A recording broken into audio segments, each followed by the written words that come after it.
পাবনার একটি ছোট্ট মুখ, শিশু সোয়াইব হোসেন, বয়স মাত্র 6 বছর। যে বয়সে তার হাতে থাকার কথা খেলনা, মুখে থাকার কথা হাসি, সেই শিশুটি আজ বিছানায় পড়ে আছে, করছে মৃত্যুর সাথে লড়াই।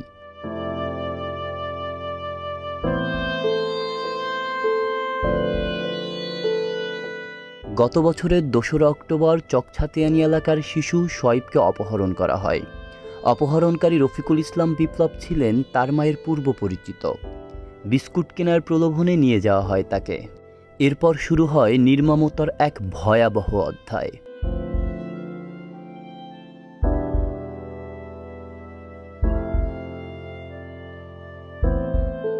শিশুটিকে দিনের পর দিন আটকে রেখে চালানো হয় পৈশাচিক নির্যাতন। সিগারেট আর কয়েলের আগুনে পোড়ানো হয় শরীর, তুলে ফেলা হয় নখ, দাঁতের কামড়ে তুলে ফেলা হয় চামড়া। দিনের বেলায় তাকে নামিয়ে দেওয়া হতো রাস্তায় ভিক্ষা করার জন্য, আর রাতের বেলা বন্ধ ঘরে তাকে রাখা হতো না খাইয়ে, নির্যাতন করার জন্য। এই 6 মাসে শিশুটির শরীর কঙ্কালসার হয়ে যায়। মা সোহানা জানান, প্রথমে ছেলেকে চিনতেই পারেননি। যে সন্তান একদিন ছিল স্বাস্থ্যবান, মুখভর্তি ছিল হাসি, সে আজ কঙ্কালসার প্রায়।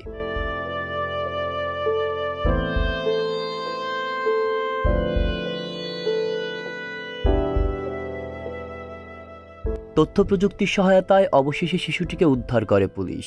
খুলনার রূপসার ফেরিঘাট থেকে ভিক্ষা করানোর সময় তাকে উদ্ধার করা হয়।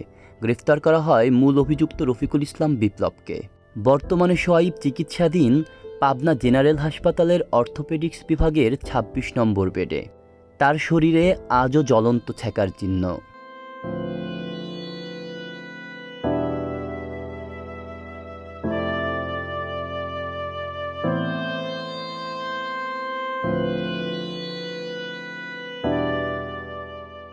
এক হাতে পচন ধরায় অপারেশন করে আঙুল কেটে বাদ দিতে হয়েছে।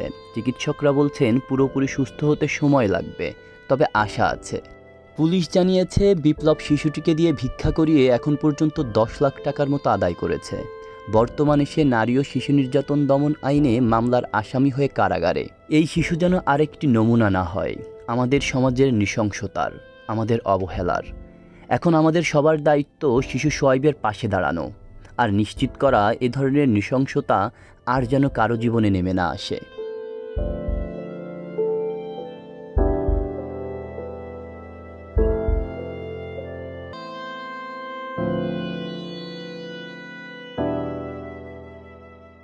আব্দুল্লাহ রাফসান জনি, ঢাকা প্রকাশ।